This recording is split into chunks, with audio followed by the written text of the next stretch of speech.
नमस्कार मित्रांनो. मागच्या लेक्चरमध्ये आपण स्टडी केलं होतं जीन इंटरॅक्शन्स. आजच्या लेक्चरपासून आपण मेंडेलियन डेव्हिएशन्स सुरू करणार आहोत. त्यामध्ये पहिलं मेंडेलियन डेव्हिएशन आहे दॅट इज इनकम्प्लीट डॉमिनन्स.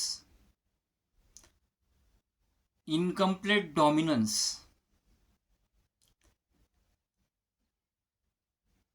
हे मेंडलच्या लॉजला फॉलो करत नाही.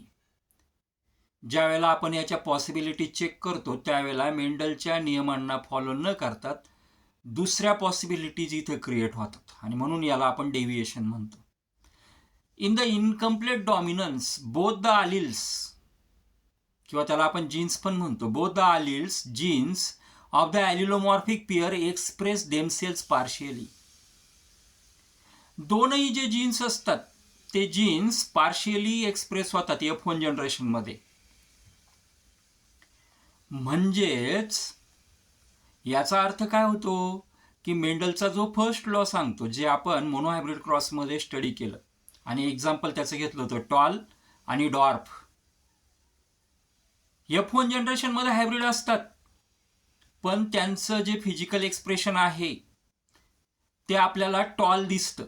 टॉल दिसतं याचा अर्थ टॉल हा 100% काय झाला, डॉमिनंट झाला. डॉर्फ त्याबरोबर आहे पण डॉर्फ हा त्याचा प्रभाव टाकत नाही, तो रेसेसिव्ह कॅरेक्टर झाला त्या ठिकाणी. कारण आपल्याला F1 जनरेशन मधले फिजिकल एक्सप्रेशन जर त्यांचं बघितलं त्या प्लांट्सचं तर सगळे उंच प्लांट दिसतात आणि म्हणून तो जो त्या ठिकाणी एकच जीन कम्प्लिटली डॉमिनंट होतो आणि दुसरा कम्प्लिटली काय होतो, एक्सप्रेस होत नाही, रेसेसिव्हनेस मध्ये राहतो. पण इथे मात्र तसं होत नाही. In the incomplete dominance both the genes express themselves partially. थोडासा पहिला जीन्स एक्सप्रेस होतो आणि दुसरा जीन्स पण थोडा प्रमाणात एक्सप्रेस होतो आणि त्यांचं मिक्स कॉम्बिनेशन तयार होतं. म्हणून त्याला म्हटलं इनकम्प्लीट डॉमिनन्स. डॉमिनंट आहे पण पूर्ण डॉमिनंट नाहीये, अर्धा काही पर्सेंटेजमध्ये डॉमिनंट आहे, म्हणून त्याला आपण इनकम्प्लीट डॉमिनन्स म्हटलं. In the incomplete dominance both the alleles, both the genes of the allelomorphic pair express themselves partially. या ठिकाणी विशेष काय, one gene can't suppress the expression of the other gene.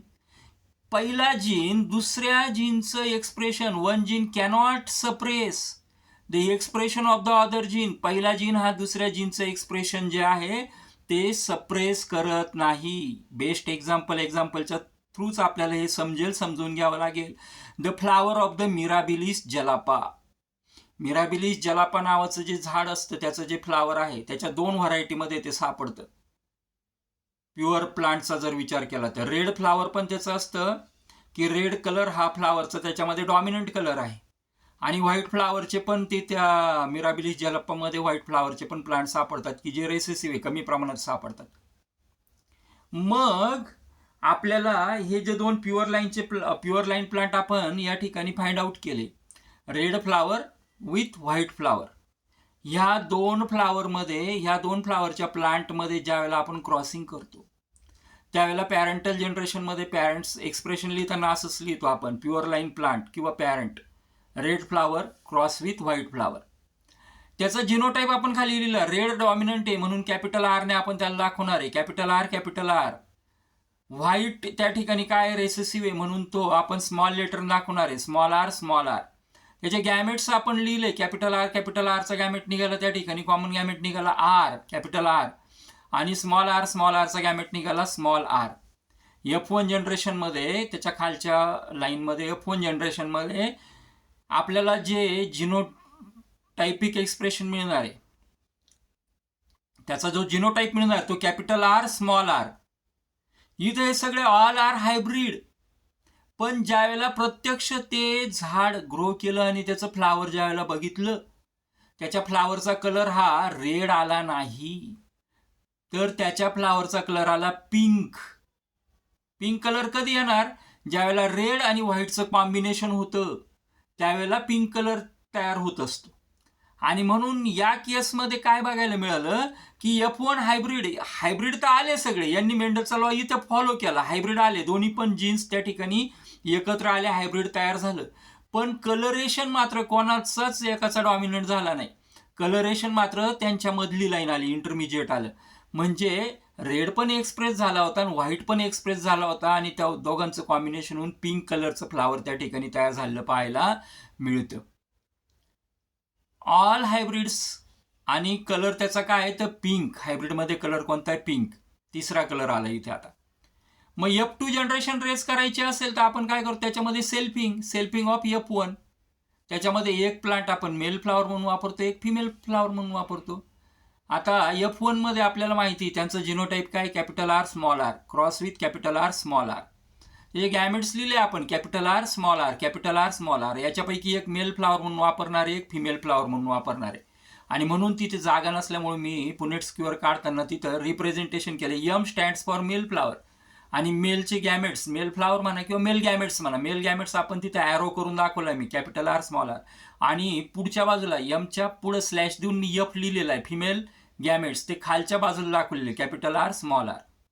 मग आता इथं काय झालं की इथं आपण कॉम्बिनेशन्स तयार केले, पॉसिबिलिटीजचा टेबल आहे. कॅपिटल आर आणि कॅपिटल आर या दोघांमध्ये क्रॉसिंग झालं. आपल्याला पहिलं प्लांट मिळालं कॅपिटल आर हा त्याचा genotype complete red, pure red plant मिळालं.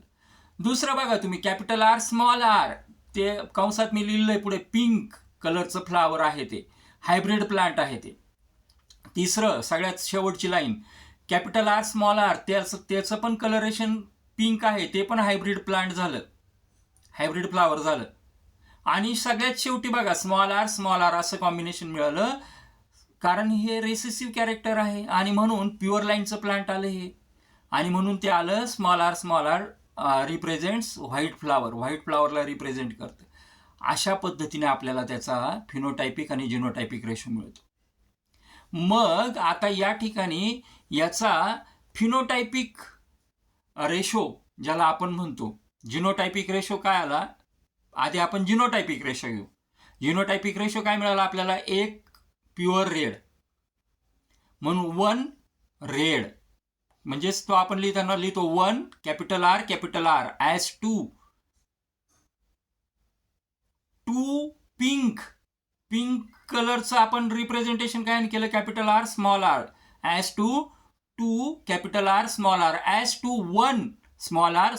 हा त्याचा जिनोटायपिक रेशो झाला. फिनोटायपिक रेशो काय झाला त्याचा, 1 pure red as 2 pink as 1 pure white. म्हणजे मोनोहायब्रिड क्रॉस सारखंच हे पण एक्सप्रेशन आहे, फक्त चेंज काय आहे ते लक्षात घ्या तुम्ही. काही इथं दोनही जीन्स कंबाईन होतात आणि नवीन कलरचं फॉर्मेशन करतात. अतिशय महत्त्वाचं आहे. बऱ्याच वेळेला इनकम्प्लीट डॉमिनन्स एक्सप्लेन करण्यासाठी 2 मार्क्सला विचारलं गेलेलं आहे बोर्ड पेपरला. पुढच्या लेक्चरमध्ये आपण कोडॉमिनन्स हा टॉपिक स्टडी करणार आहोत. Thanks for watching this video. Thank you.